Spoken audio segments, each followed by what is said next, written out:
በመጽሐፍ ቅዱስ ውስጥ እግዚአብሔር ይቅር ለማለት እምቢ ያላት አንዲት ብሔር አለች። ግብፅ አይደለችም፣ ባቢሎንም አይደለችም። ልጆቻቸውን በሕይወት ለሞሎክ ያቃጠሉ የነበሩ ብሔሮችም አይደሉም። አንዲት ብሔር ብቻ፣ በቅዱሱ መጽሐፍ ውስጥ ሌላ ማንኛውም ሕዝብ ያልተቀበለውን ነገር የተቀበለች ብሔር፣ የእግዚአብሔር ዘላለማዊ ጥላቻ። ማንም የማይነግራቸው እውነት ደግሞ ይህ ነው። አንድ የእስራኤል ንጉሥ እነዚህ ሕዝቦች እንደሚደመሰሱ የተሰጠውን የእግዚአብሔር ትእዛዝ ባለመታዘዙ ከ500 ዓመታት በኋላ የዚያች ብሔር ዘር የሆነ አንድ ሰው ወደ ሥልጣን መጣ። ስሙም ሐማ ይባላል። እሱም በምድር ላይ ያሉትን አይሁዶች በሙሉ ለማጥፋት ጥቂት ቀናት ብቻ ቀርተውት ነበር። ሐማ ቢሳካለት ኖሮ ወደ ኢየሩሳሌም መመለስ የለም፣ ቤተ መቅደስን መልሶ መገንባትም የለም፣ መሲህ የለም፣ ኢየሱስ የለም፣ ክርስትናም የለም፣ ደህንነትም የሚባል ነገር አይኖርም። መላው የቤዛነት ዕቅድ በአንድ ንጉሥ ግዴለሽነት ሊከሽፍ ተቃርቦ ነበር። ይህ የአማሌቃውያን ታሪክ ነው። ይህን ካወቁ በኋላ የአስቴርን መጽሐፍ ዳግመኛ አስቀድመው ማንበብ ይጀምራሉ።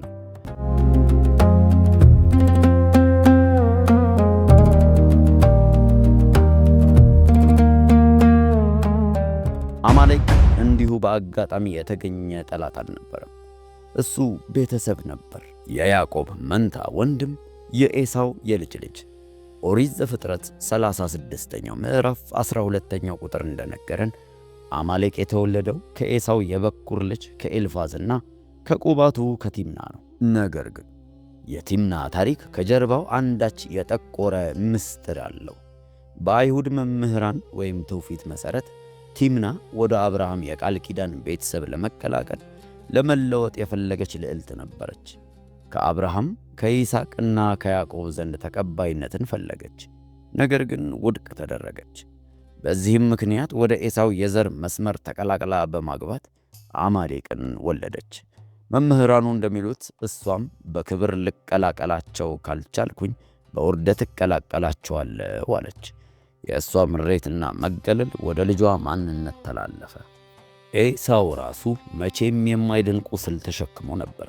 በዘፍጥረት ምዕራፍ 25 ላይ በኩርላውን ለያዕቆብ ባጣ ጊዜ ለአንድ ሳህን ምስር ብሎ ከሸጠው በኋላ በዘፍጥረት ምዕራፍ 27 ላይ የአባቱን በረከት በማታለል በያዕቆብ ተነጠቀ። ኤሳው የሆነውን ነገር ባወቀ ጊዜ በዘፍጥረት ምዕራፍ 27 ላይ እንደዚህ ብሎ እንደተናገረ ቁጥር 34 ይነግረናል። እጅግ መራራ በሆነ ታላቅ ጩኸት ጮኸ፣ አባቱንም ለእኔ በረከት የለህምን ብሎ ለመነው ይላል። ያገኘውም በረከት የትግል ነበር። በሰይፍ ትኖራለህ፣ ወንድምህንም ታገለግላለህ፣ ነገር ግን በምትሸፍትበት ጊዜ ቀንበሩን ከአንገት ላይ ትሰብራለህ ይላል። ኤሳው ያዕቆብን ለመግደል የዛተው ያን ጊዜ ነው። ቁጥር 41 ላይ ለአባቴ የማለቅስበት ቀን ተቃርቧል፣ ከዚያም ወንድሜ ያዕቆብን እገድለዋለሁ ብሎ አሰበ። ያ ጥላቻ ከኤሳው ጋር አብሮ አልሞተም፣ በዘሮቹ ውስጥ መኖሩን ቀጠለ። አማሌቅ 2 እጥፍ ምሬትን ወረሰ። ከአያቱ ቲምና በቃል ኪዳኑ ቤተሰብ መገለልን እና ከአያቱ ኤሳው በመንታ ወንድሙ ላይ የነበረው ቁጣ አብርሃም ቲምናን እንዴት ውድቅ እንዳደረጋት፣ ያዕቆብ የኤሳውን መብት እንዴት እንደሰረቀ እና የተስፋው ቤተሰብ በኤዶም ቤተሰብ ላይ ስላደረገው ነገር እየሰማ አደገ። ይህ እንዲሁ የጎሳ ፉክክር ብቻ አልነበረም። ይህ ወደ ብሔራዊ እርግማን የተቀየረ የቤተሰብ ቁስል ሆነ። አማሌቃውያን የእስራኤል የመጀመሪያው እና የማይለወጥ ጠላት ሆኑ። ግጭቱ በአጋጣሚ የመጣ አይደለም፣ ለዘመናት የተንጣለለ የወንድም በወንድሙ ላይ ጥላቻ እንጂ። ጥላቻው በደማቸው ውስጥ ነበረ። ነገር ግን ምሬትን እግዚአብሔር ወደማይቀበለው ብሔር የለወጠው ምንድን ነው? አማሌቃውያን በትክክል ምን አደረጉ? መልሱ አብዛኛው ሰው ፈጽሞ ስላላሰበው ፍትሕ አንድ ነገር ይነግረናል። እስራኤል ገና ከግብፅ አምልጠው ወጥተው ደክመው ተሸብረውና ተጠምተው ባሉበት፣ ገና ባልተደራጁበት፣ ገና ጦር ሰራዊት ባልሆኑበት፣ ስደተኞች በሆኑበት፣ ሴቶች፣ ሕፃናትና አረጋውያን ሕመምተኞች፣ ለጥቂት ተሳስረው የቆሙ ሕዝቦች ባሉበት አማሌቃውያን ያጠቁት በዚያን ጊዜ ነበር። ነገር ግን የእስራኤልን ተዋጊዎች ፊት ለፊት አልተጋጠሙም። ኦሪት ዘዳግም ምዕራፍ 25 ከ17ኛው ቁጥር ጀምሮ በትክክል ምን እንዳደረጉ ይነግረናል። ከግብፅ በወጣችሁ ጊዜ አማሌቅ በመንገድ ላይ ምን እንዳደረገባችሁ አስታውሱ። በዛላችሁና በደከማችሁ ጊዜ በመንገድ ላይ እንዴት እንዳጠቋችሁ፣ ከኋላችሁ የቀሩትንና የዛሉትን እንዴት እንደመቱ አስታውሱ። እርሱ እግዚአብሔርን አልፈራም። አማሌቃውያን ያጠቁት የሰራዊቱን የኋላ ክፍል ነበር። ፍጥነታቸውን መጠበቅ ያልቻሉ አረጋውያንን፣ የሚታገሉ በሽተኞችን፣ ወደ ኋላ የቀሩ ሕፃናትን የያዙ እናቶችን። ይህ ውጊያ አልነበረም። ይህ መከላከያ የሌላቸው ንጹሐንን እንደማረድ ነበር። እስራኤልን ለማጥቃት ምንም አይነት ስትራቴጂያዊ ምክንያት አልነበረውም። እስራኤል ምድራቸውን አልወረረችም፣ አላሰጋቻቸውም። ይህ ለጭካኔ ተብሎ የተደረገ ጭካኔ ነበር። ቅዱስ መጽሐፍ አንድ የሚዘገንን ዝርዝር ነገር ያነሳል። እግዚአብሔርን አልፈሩም የሚል። ይህ ሐረግ በመጽሐፍ ቅዱስ ውስጥ የሚታየው በሥነ ምግባር ሊገቱ የማይችሉትን የሰብአዊነትን ድንበር ጥሰው የሄዱትን ለመግለጽ ብቻ ነው። ሙሴ በእግዚአብሔር በትር ኮረብታው ላይ ሲቆም ኢያሱን ለጦርነት ላከው። በዘጸአት ምዕራፍ 17 ላይ የሆነው ተመዝግቧል። ሙሴ እጆቹን ወደ ላይ ሲያነሳ እስራኤል ያሸንፋሉ፣ እጆቹን ሲያወርድ ደግሞ አማሌቅ ያሸነፉ ነበር። አሮንና ሆር ፀሐይ እስከምትጠልቅ ድረስ የሙሴን እጆች ደግፈው አቆዩ። እስራኤሉን አሸነፈ። ነገር ግን ውጊያው አንድ ነገር ገለጠ። ይህ ጠላት ዘላቂ ጥንቃቄን የሚሻ መሆኑ። ከዚያም እግዚአብሔር ተናገረ። በዘጸአት ምዕራፍ 17 ቁጥር 14 ላይ ይህን ለመታሰቢያ በክፍል ጻፈው፣ የአማሌቅን መታሰቢያ ከሰማይ በታች ፈጽሜ እደመስሳለሁና በኢያሱ ጆሮ ተናገረው ብሎ ተናገረ። ቁጥር 16 ደግሞ እንዲህ ይጨምርልናል። እግዚአብሔር ከትውልድ እስከ ትውልድ ከአማሌቅ ጋር ሰልፍ አለው። ይህ ጊዜያዊ ግጭት ብቻ አልነበርም፣ ይህ የዘላለም ጠላትነትም ነበር እንጂ። እግዚአብሔር አማሌቅን እንዲያጠፋ ያዘዘው እንዲሁ በዘፈቀደ አልነበረም። ደካሞችን ሲያጠቃ ምሕረት ላላሳየ ፈጽሞ ለማያቆም ጠላት የተሰጠ ምላሽ ነበር እንጂ። አማሌቃውያን ለሚቀጥሉት 400 ዓመታት ያደረጉት ነገር የእግዚአብሔር ፍርድ ትክክል መሆኑን የሚያረጋግጥ ነው። አማሌቃውያን ትጥቃቸውን አላቆሙም። በመጽሐፍተ መሳፍንት ላይ 3:13 አማሌቃውያን ከሞዓብ ጋር ተባብረው እስራኤልን አስጨነቁ ይለናል። በመጽሐፍተ መሳፍንት 6:3 ላይ ደግሞ ከምድያማን ጋር በመሆን የእስራኤልን ሰብል ለ7 ዓመታት አወደሙ፣ ሕዝቡንም ለራብ ዳረጉ፣ እንደ አንበጣ መንጋ ምድሪቱን ይወሩና ሁሉንም ያጠፉ ነበር ይለናል። ጌዲዮን በ300 ሰዎች ይዞ ድል ያደረጋቸው እነዚህ አማሌቆች እንደሚገኙበት ያሳያል። በዘኍልቍ 24ኛው ምዕራፍ 20ኛው ቁጥር ላይ ደግሞ መተተኛው በለዓም እንኳን ሳይቀር አማሌቅ ከአሕዛብ ራስ ነበር፣ ፍጻሜው ግን ጥፋት ነው ብሎ ትንብዮባቸዋል። ዕጣ ፈንታቸው የታወቀ ቢሆንም ማጥቃታቸውን ግን ቀጥለው ነበር። በአንደኛ ሳሙኤል ምዕራፍ 30 ላይ ዳዊትና ሰዎቹ በሌሉበት ወቅት አማሌቃውያን ጺቅላግን ወረሩ፣ ከተማዋን በእሳት አቃጠሉ። የዳዊትን 2 ሚስቶች አኪናሆምንና አቢጌልን ጨምሮ ሴቶችንና ሕፃናትን በሙሉ ማረኩ። ዳዊት ተመልሶ ጢሱ ሲወጣ ባየ ጊዜ ቁጥር 4 ላይ እሱና ሰዎቹ ለማልቀስ ኃይል እስኪያጡ ድረስ አለቀሱ ይለናል። የገዛ ወታደሮቹ እንኳን ሊወግሩት ተማክረውበት ነበር። እነዚህ አማሌቃውያኖች ነበሩ። ሰራዊትን ብቻ ሳይሆን ቤተሰብን ያጠፉ ነበር። እስቲ በዚያ ዘመን እንደ እስራኤላዊ ተወልደህ አስበው። አያትህ ከአማሌቅ ጋር ተዋግቷል፣ አባትህ ከአሜላቅ ጋር ተዋግቷል። አንተም ትዋጋታለህ፣ ልጅህም ይዋጋቸዋል። ይህ ለ16 ትውልዶች ያህል የዘለቀ ነበር።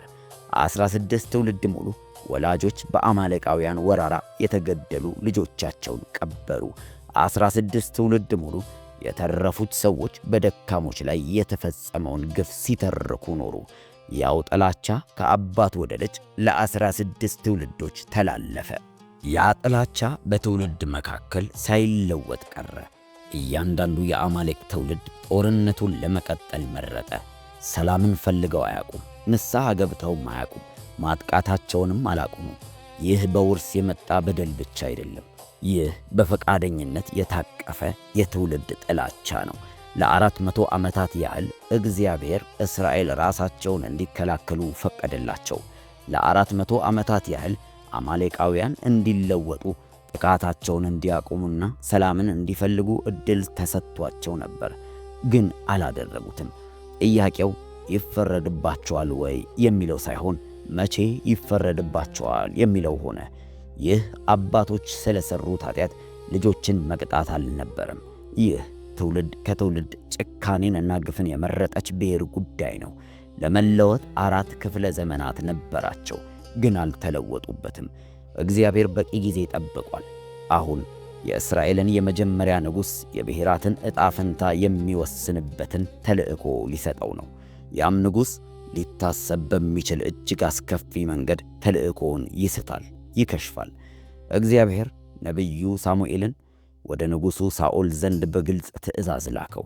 ከቁጥር 1 እስከ 3 አንደኛ ሳሙኤል ምዕራፍ 15 ላይ ታገኙታላችሁ። አሁንም ሂድና አማሌቅን ምታ፣ ያላቸውንም ሁሉ ፈጽመህ አጥፋ፣ አትራራላቸው። ወንድና ሴት፣ ሕፃንና የሚጠባ በሬና በግ፣ ግመልና አህያን ግደል ብሎ አዘዘው። ይህ እጅግ ጨካኝ ሊመስል ይችላል። ነገር ግን ለ400 ዓመታት ደካሞችን ማጥቃታቸው፣ ለ400 ዓመታት ክፋትን መምረጣቸውንና ንስሐ ለመግባት የተሰጣቸውን ዕድል አለመጠቀማቸውን አስታውሱ። ይህ ጭካኔ ሳይሆን ፍትሕ ነው።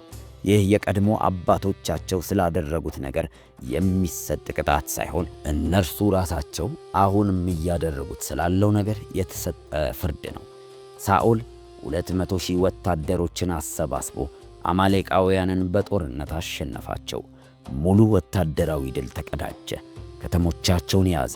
ተልእኮ የተፈጸመ ይመስል ነበር። ነገር ግን ሳኦል ሙሉ በሙሉ አልታዘዘም። አንደኛ ሳሙኤል 15ኛው ምዕራፍ 8ኛው ቁጥር እንዲህ ይለናል። ንጉሥ አጋግን በሕይወት ማረከው፣ ምርጥ የሆኑትን ከብቶች ለራሱ አተረፈ።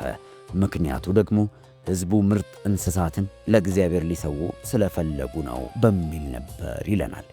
ይህ በምክንያት የታጀበ ማመካኛ ነው። ይህ በአምልኮ ሽፋን የቀረበ በከፊል መታዘዝ ነው። ሳኦል ከእግዚአብሔር በላይ አዋቂ ለመሆን ሞከረ። ከመታዘዝ ይልቅ የተሻለ ነገር ለእግዚአብሔር ማቅረብ እችላለሁ ብሎ አሰበ። ሳኦል የንጉሥነቱ መፈተኛ በሆነው ሰዓት በከፊል መታዘዝን መረጠ። እዚህ ጋር አንድ ነገር ልናስተውል ይገባል። ምናልባትም ንጉሡን ያተረፈው እንደ ድል አድራጊነቱ ማሳያ ለሕዝቡ ሊያሳየው ፈልጎ ሊሆን ይችላል። ምክንያቱ ምንም ይሁን ምን ግን የእግዚአብሔር ትእዛዝ አልነበረም። ሳሙኤል ሲመጣ የበጎቹን ጩኸት ሰማ። እንዲህም ብሎ ቁጥር 14 ላይ ጠየቀ። እንግዲህ በጆሮዬ የምሰማው የበጎች ጩኸት፣ የምሰማውስ የበሬዎች ድምፅ ምንድን ነው ብሎ ይጠይቃል። ይህ ድምፅ በእርግጥም የአመፅ ድምፅ ነበር። ሳኦል ማመካኛዎችን አቀረበ፣ ሕዝቡን ወቀሰ። ነገር ግን ሳሙኤል እንዲህ ብሎ አቋረጠው። ቁጥር 22 ላይ በእግዚአብሔር ቃል ከመታዘዝ ይልቅ እግዚአብሔር በሚቃጠል መሥዋዕትና በሌላ መሥዋዕት ደስ ይለዋልን? እነሆ ከመሥዋዕት መታዘዝ የአውራ በግ ስብ ከማቅረብም ማድመጥ ይበልጣል። ዓመፅ እንደ መተተኝነት ኃጢአት፣ እልከኝነትም ጣዖትን እንደማምለክ ነውና ብሎ አስጠነቀቀው። እግዚአብሔር ቃሉን ካልታዘዝክ ስጦታህን አይፈልገውም፣ ለፈቃዱ ካልተገዛህ አምልኮህን አይጣፍጠውም። ሳኦል ግን የእግዚአብሔርን ቃል ስለናቀ እግዚአብሔር ደግሞ ንጉሥ እንዳይሆን ናቀው።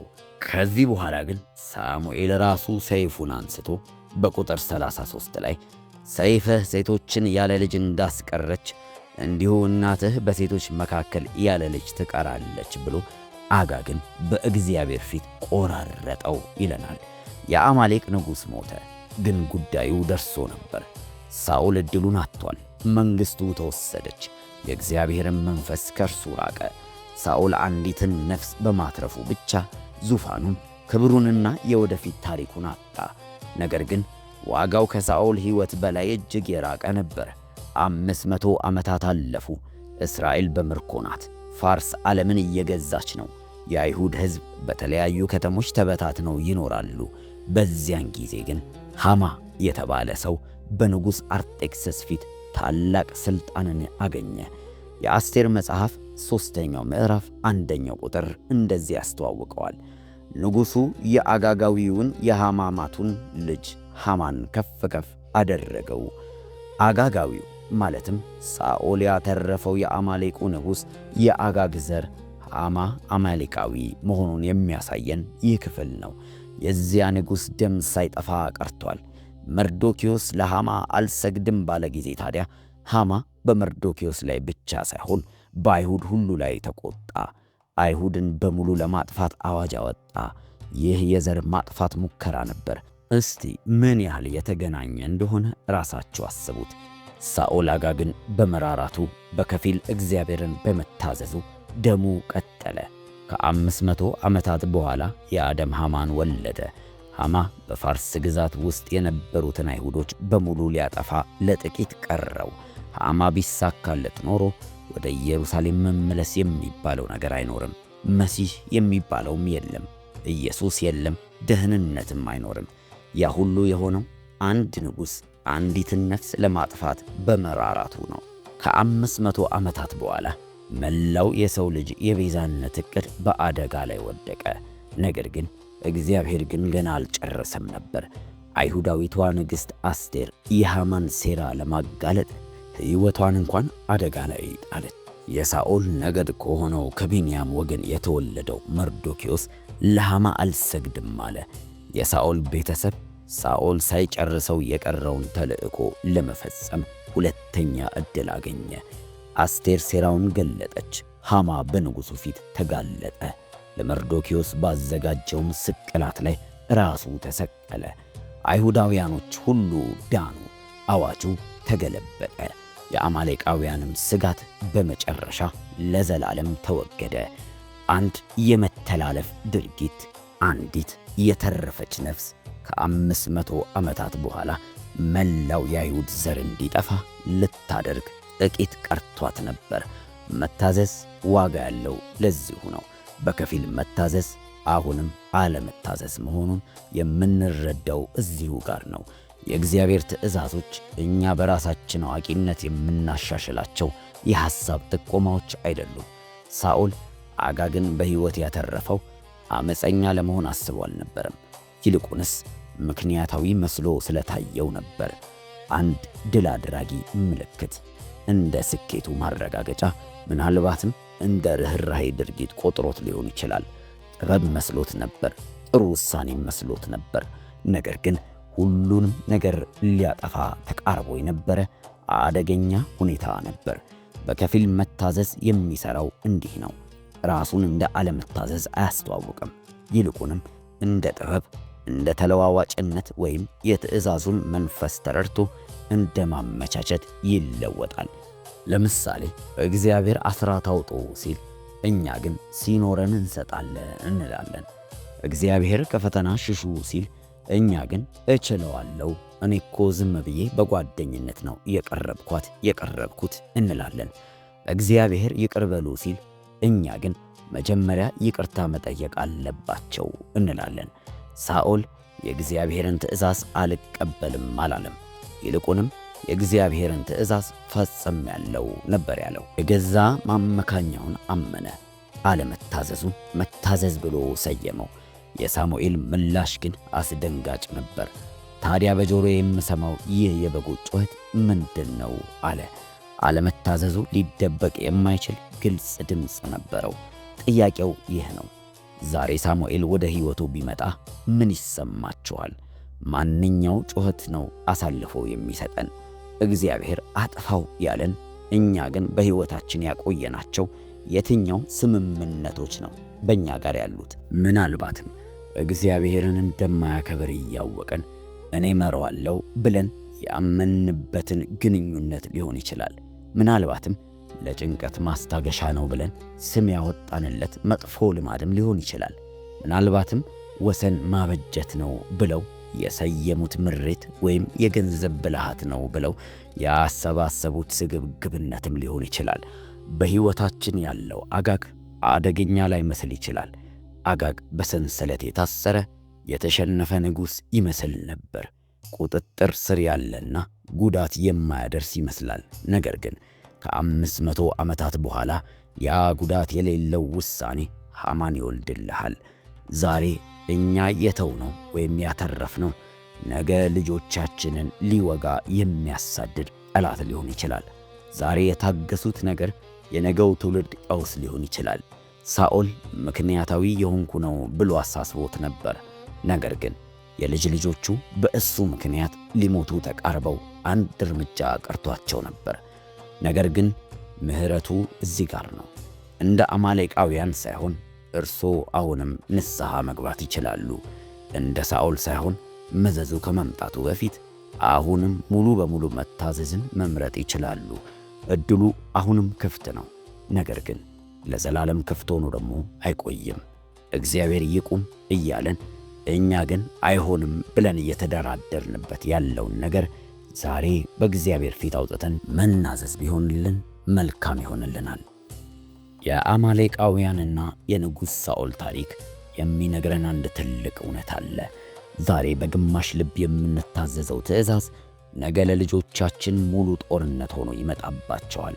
ሳኦል ይህማ ጉዳት የለውም ብሎ የተወው አንድ ምርኮኛ ከ500 ዓመታት በኋላ መላውን ዘር ሊያጠፋ የተቃረበ ጥፋት ነበር። ይህ ታሪክ በሦስት አብይት ጥበቦች ይጠቃልላል። የመጀመሪያው መታዘዝ ለድርድር እንደማይቀርብ ነው። እግዚአብሔር ሁሉም ሲል ጥቂቱን ማለቱ አይደለም። በከፊል መታዘዝ በእግዚአብሔር ሚዛን እንደ አለመታዘዝ ይቆጠራል። የእኛ ምክንያታዊነት ከእግዚአብሔር ጥበብ በላይ ሊሆን አይችልም። ሁለተኛው የዛሬው ቸልተኝነት የነገው ቀውስ ሊሆን እንደሚችል ማሰብ ነው። በሕይወታችን ውስጥ ለጊዜው ይቆይ ብለን የምናስቀረው መጥፎ ልማድ፣ ምሪት ወይም ኃጢአት እኛን ብቻ ሳይሆን የሚመጣውን ትውልድ ጭምር ዋጋ ሊያስከፍል ይችላል። ሦስተኛው ደግሞ የእግዚአብሔር ምሕረትና ሁለተኛ ዕድል ነው።